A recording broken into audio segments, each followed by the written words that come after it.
अस्सलाम वालेकुम मतिउल्लाह जान MJ TV इस्लामाबाद की शाहराह पर बड़ी खबर आपको सुनाने जा रहे हैं। सुप्रीम कोर्ट ने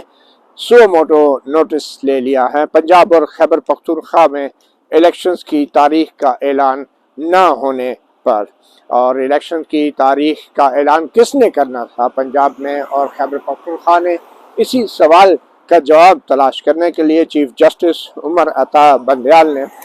एक 9 रुकनी बेंच तश्कील दिया है, जिसकी सरबराही वो खुद करेंगे। आज ही के दिन इलेक्शन कमीशन ऑफ पाकिस्तान में भी एक बड़ा अहम इजलास हुआ, जिसमें attorney general barrister Shahzad Elahi से मुशावरत की गई और उसके बाद 2 आइनी माहिरीन से भी मुशावरत की गई इसी सवाल के ऊपर कि आखिर पंजाब और खैबर पख्तूनख्वा की असम्बलियाँ तहलील होने के बाद आइंदा इलेक्शन जो 90 रोज़ के अंदर होना आइन के तहत ज़रूरी हैं, उनकी तारीख का ऐलान कौन करेगा। क्योंकि पंजाब के गवर्नर ने इनकार किया था इलेक्शन की तारीख देने से। उनका ये मौक़िफ़ था कि चूँकि असम्बली की तहलील उन्होंने नहीं की और पंजाब असम्बली अब खुद ही 2 दिन बाद तहलील हो गई थी, तो आइन में लिखा है कि अगर गवर्नर असम्बली तहलील करेगा तो फिर गवर्नर ही एक तारीख देगा आइंदा इलेक्शंस की, और वो तारीख 90 दिन के अंदर अंदर होगी। यानी कि पंजाब असम्बली की तहलील होने की तारीख के बाद 90 दिन के अंदर आम इंतखाबात सूबा पंजाब में होना ज़रूरी थे, और जो आइन का तकाजा है। मगर गवर्नर पंजाब ने ऐसा नहीं किया। दूसरी तरफ खैबर पख्तूनख्वा की सूरत हाल भी कुछ ऐसी थी, कुछ दूसरे मसाइल भी आ रहे थे, क्योंकि आज तक पाकिस्तान की तारीख में जितने भी इलेक्शन हुए हैं वफाकी हुकूमत यानी कौमी असम्बली में और सूबाई असम्बलियों के लिए, वो एक ही तारीख पे होते रहे हैं या एक साथ ही होते रहे हैं। और ये पहली बार ऐसी थी कि इमरान खान और PTI की हुकूमत ने पंजाब और खैबर पख्तूनख्वा के सूबों में असम्बलियाँ पहले तहलील कर दी, जिसकी वजह से इलेक्शन वहाँ आइन में जो है उसके मुताबिक कराना ज़रूरी हो गए। मगर 90 दिन के अंदर इलेक्शन कराने की तारीख का ऐलान किसने करना है, इसी सवाल का जवाब तलाश करने के लिए अब चीफ जस्टिस उमर अता बंदयाल ने सुओ मोटो अख्तियार इस्तेमाल किया है। मगर सुप्रीम कोर्ट की तरफ से जो 9 रुकनी बेंच बनाया गया है, उस बेंच की तश्कील पर भी अब सवाल उठेंगे, क्योंकि सुप्रीम कोर्ट की तरफ से सुओ मोटो कार्रवाई के आगाज़ होने से पहले ही कुछ हलकों को सुप्रीम कोर्ट के कुछ मुअज़्ज़ज़ जजों पर एतराज़ होना शुरू हो गया था। ख़ास तौर पे सबसे पहला एतराज़ तो उस वक्त हुआ कि जब जस्टिस मुज़ाहिर अली अकबर नकवी, जो सुप्रीम कोर्ट के एक मुअज़्ज़ज़ जज हैं, उनकी एक मुबैना ऑडियो टेप लीक हो गई। उनकी गुफ्तगू साबिक़ वज़ीर आला पंजाब परवेज़ इलाही के साथ उसकी ऑडियो टेप लीक हो गई, और उस ऑडियो टेप में वो परवेज़ इलाही के साथ बड़ी बेतकल्लफ़ी से गुफ्तगू फरमा रहे थे। और फिर एक और ऑडियो टेप लीक हुई, जिसमें परवेज़ इलाही बतौर साबिक़ वज़ीर आला पंजाब अपने एक वकील एडवोकेट आबिद ज़ुबैरी, जो सुप्रीम कोर्ट बार के अब सदर हैं, उनको ये मशवरा दे रहे थे कि जो केस CCPO लाहौर गुलाम मोहम्मद डोगर का ट्रांसफ़र का है, वो केस जो है वो केस भी सुप्रीम कोर्ट में लगा है, और वो ये अश्योरेंस दे रहे थे एडवोकेट आबिद ज़ुबैरी को कि उसके लिए भी वो बात करेंगे। और आबिद ज़ुबैरी ने बता रहे थे कि CCPO लाहौर का जो केस है वो भी उसी जज के सामने यानी जस्टिस मुज़ाहिर अली अकबर नकवी के सामने लगा है। तो इस ऑडियो टेप के लीक होने के बाद एक बहुत ही शोर शराबा हुआ, और फिर इसके साथ ही नून लीग की तरफ से भी एतराज़ आ गया कि उन्हें भी जो 2 जजेस हैं उन पे एतराज़ है, और ज़राए से पहले खबरें चली कि उन 2 जजेस से ये कहा जाए कि वो नून लीग से मुतल्लिक़ मुकदमात ना सुने। और आज वज़ीर आज़म शहबाज शरीफ ने जो कफ़ायत शारी के हवाले से प्रेस कॉन्फ्रेंस की, उसमें उन्होंने ये भी इंकशाफ किया कि वो एक ख़त लिखेंगे अदलिया को, चीफ जस्टिस उमर अता बंदयाल को, जिसमें वो 2 जजेस के हवाले से वो अपने तहफ़्फ़ुज़ात का इजहार भी करेंगे। तो सदर ने जो ख़त लिखा था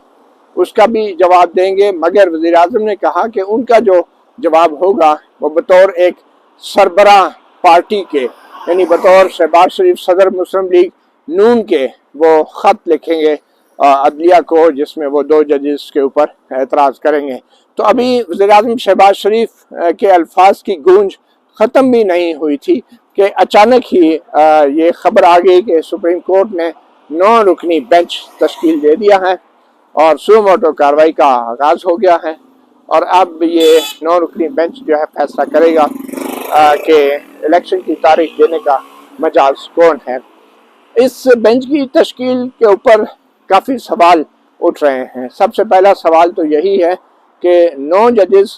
पर मुश्तमिल बेंच बनाने की बजाय अगर ये मामला फुल कोर्ट के सामने चला जाता तो वो ज़्यादा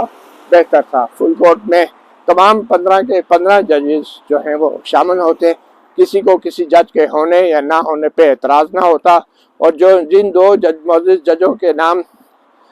नामों पे अब सियासी तौर पे एतराज़ आ रहा है, शायद वो एतराज़ भी ना रहता। मगर इन 9 जजों के बेंच के अंदर जिन ख़ास और सीनियर तरीन जजों को शामिल नहीं किया गया, उसमें जस्टिस काजी फैज़ी साहब सरफ़हरिस्त हैं, जो सुप्रीम कोर्ट के सीनियर तरीन जज हैं। और रवायती तौर पे जब भी बड़े आइनी मामलात पे सुप्रीम कोर्ट का बड़ा बेंच बनता है तो सुप्रीम कोर्ट के जो सीनियर तरीन जज होते हैं उनको ऐसे बड़े बेंचों में शामिल किया जाता है। तो इस बेंच में जस्टिस काजी फैज़ी साहब भी शामिल नहीं हैं, जस्टिस सरदार तारिक मसूद भी शामिल नहीं हैं, जस्टिस काजी अमीनुद्दीन भी शामिल नहीं हैं, जस्टिस आयशा भी शामिल नहीं हैं, और इसी तरह 2 दूसरे जजेस हजरात भी शामिल नहीं किए गए। और इस वजह से जो इस वक्त तश्कील है 9 जजों के इस बेंच की, उसमें बज़ाहिर 5-4 की अक्सरियत, जो 5 जजेस बज़ाहिर एक जैसा सोचते हैं, देखते हैं और ज़्यादातर फैसले करते रहे हैं, जो हम ख्याल जजेस भी जिनको आमतौर पर पुकारा जाता है, तो 5 जजेस की अक्सरियत इस बेंच की तश्कील के साथ ही जो है उसको बज़ाहिर तय कर दिया गया था। और ये 5 जजेस हैं चीफ जस्टिस उमर बंदयाल खुद, और उसके बाद जस्टिस एजाजुल एहसन, फिर उसके बाद जस्टिस मुज़ाहिर अली अकबर नकवी को भी इस बेंच में शामिल कर लिया गया है, फिर उसके बाद जस्टिस मोहम्मद अली मज़हर जो हैं वो भी इस बेंच में शामिल हैं। और तो ये 5 जजेस जो हैं, जो कि जस्टिस मुनीब अख्तर जो हैं वो भी इस बेंच में शामिल हैं। तो ये वो 5 जजेस हैं जो बज़ाहिर आप चीफ जस्टिस के समेत एक अक्सरियत बनाते हैं इस 9 रुकनी बेंच में। और इससे ये तासुर मिल रहा है कि सुप्रीम कोर्ट का ये 9 रुकनी बेंच जो है वो अपनी इस अक्सरियत को इस्तेमाल करते हुए पाकिस्तान में पंजाब के अंदर जल्द इलेक्शन की कोई भी तारीख दे सकता है, और खैबर पख्तूनख्वा के अंदर भी। और अगर सूबे में पहले इलेक्शन होते हैं तो उसमें और बहुत सारी सियासी, तकनीकी और कानूनी मसाइल भी आ सकते हैं। और ये जो बेंच है, इस बेंच के अंदर 2 मौजूद जजेस ऐसे हैं जिन्होंने इब्तदाई तौर पे chief justice Umar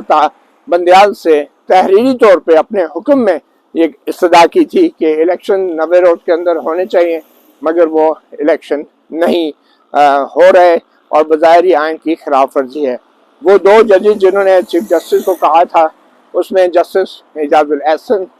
justice Mazahar Ali Akbar Naqvi और जस्टिस मुनीब अख्तर भी बाद में शामिल हो गए थे। तो इन 3 जजों ने कहा था चीफ जस्टिस को कि इसका सुओ मोटो ले, और वो तीनों जजेस जो हैं वो भी इस 9 रुकनी बेंच में शामिल हैं। बज़ाहिर वो तीनों जजेस पहले से उन्होंने एक ख़ास माइंड बनाया जिसकी बुनियाद पे उन्होंने तहरीरी तौर पे ये पहले ही लिख दिया था 3 जजों ने कि बज़ाहिर आइन की खिलाफ वर्जी हो रही है और ये 90 दिन के इलेक्शन की तारीख का ऐलान होना ज़रूरी था। तो वो तीनों जजेस भी इस बेंच में शामिल हैं। तो अब कल 2 बजे सुप्रीम कोर्ट में 9 रुकनी बेंच इस तमाम केस की समाअत करेगा, और ये बेंच की तश्कील एक ऐसे वक्त में आई है और ऐसे दिन में आई है जब आज ही की तारीख में जो चीफ इलेक्शन कमिश्नर हैं, इलेक्शन कमीशन पाकिस्तान है, उसने एक खसूसी इजलास बुलाया था और अटॉर्नी जनरल से भी राय मांगी थी कि वो बताएं कि आइनी तौर पे क्या इलेक्शन कमीशन तारीख देगा, गवर्नर तारीख देंगे, या सदर आरिफ अलवी ने जो ख़त लिखा है और उसमें 9 अप्रैल की तारीख मुकर्रर कर दी थी کیا اس خط کی کوئی آئینی حیثیت ہے یا نہیں۔ اس پہ اٹارنی جنرل بیرسٹر شہزاد عطا الہی جو ہیں انہوں نے ذرائع کے مطابق واضح طور پہ کہہ دیا تھا کہ صدر عارف علوی نے جو 9 اپریل کی تاریخ دی ہے وہ غیر آئینی ہے، اور صدر کو اختیار نہیں ہے کہ وہ صوبائی اسمبلیوں کی تحلیل کے اوپر نئے الیکشن کی کسی قسم کی بھی تاریخ دیں۔ اور ذرائع کے مطابق اٹارنی جنرل نے یہ بھی واضح کیا تھا کہ اگر 9 اپریل کی تاریخ کو مان بھی لیا جائے، جو کہ ویسے درست نہیں ہے، مگر اگر مان بھی لیا جائے تو بھی الیکشن کے اندر جو ٹائم فریم دیا گیا ہے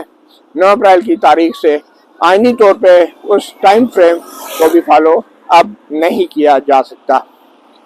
تو یہ بات دیکھنے کی ہے کہ یہ سارا معاملہ سپریم کورٹ میں شروع کہاں سے ہوا۔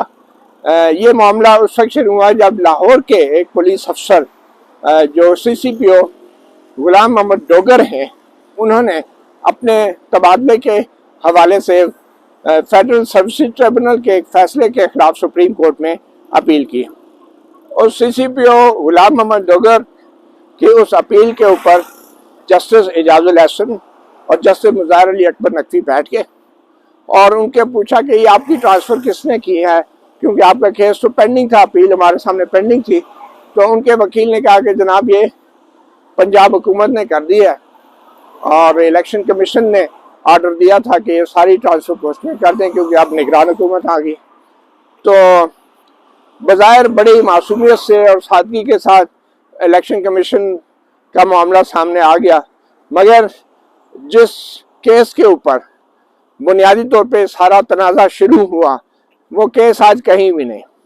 جسٹس اعجاز الحسن، جسٹس مظاہر علی اکبر نقوی نے چیف الیکشن کمشنر کو اس روز فوری طور پہ طلب کر دیا، شارٹ نوٹس پہ طلب کیا، اور وہ پیش ہو گئے اور ان سے کہا گیا آپ 90 دن میں الیکشن کیوں نہیں کرا رہے۔ اچھا، جو CCPO غلام محمد ڈوگر کا ٹرانسفر کا مسئلہ تھا، اس کے اوپر جو بھی احکامات جاری ہوئے تھے، جو کہ معطل کیا گیا تھا، ان کی ٹرانسفر کے آرڈر کو معطل کر دیا، وہ احکامات تحریری طور پہ آج تک جاری نہیں ہوئے۔ اور جہاں سے بات شروع ہوئی تھی جو اصل کیس تھا، اس کا زبانی حکم جاری ہو گیا، تحریری طور پہ جاری نہیں ہوا، اور وہ معاملہ بیچ میں ہی رہ گیا۔ اب یہ کہاں 2 رکنی بینچ جسٹس اعجاز الحسن کا اور مظاہر علی اکبر نقوی کا، اور کہاں اب 9 رکنی بینچ جو ہے وہ لے کے معاملے کو اب آگے چل رہا ہے، اور CCPO ڈوگر کے حوالے سے جو ان کی ٹرانسفر کی معطلی کے آرڈر تھے، سپریم کورٹ کے زبانی آرڈر تھے، وہ ابھی تک تحریری طور پہ 4 دن گزرنے کے باوجود بھی جاری نہیں ہو سکے۔ تو لگتا ہے کہ لاہور ہائی کورٹ کے اندر یہ معاملہ زیر سماعت ہونے کے باوجود سپریم کورٹ کا اسی معاملے پہ سو موٹو لینا یہ نئے قانونی اور آئینی سوالات بھی پیدا کرے گا، اور اس میں تنازع بھی ہوگا، اس میں وفاقی حکومت بھی ایک فریق بنے گی، اور اس میں جو سیاسی جماعتیں ہیں وہ بھی فریق بنیں گی، اور جو بھی فیصلہ سپریم کورٹ کرے گی وہ بڑا ہی انتہائی متنازع فیصلہ ہوگا۔ ہاں، اگر سپریم کورٹ اس معاملے پہ فل کورٹ بینچ بنا دیتی، جس میں جسٹس قاضی فائز عیسیٰ بھی ہوتے، جسٹس سردار طارق مسعود بھی ہوتے، جسٹس قاضی امین الدین، جسٹس عائشہ، تمام دوسرے ججز بھی ہوتے، تو بھی یہ معاملہ جو ہے متنازع نہ ہوتا۔ اب کل 2 بجے سپریم کورٹ اس حوالے سے کیا کارروائی کرتی ہے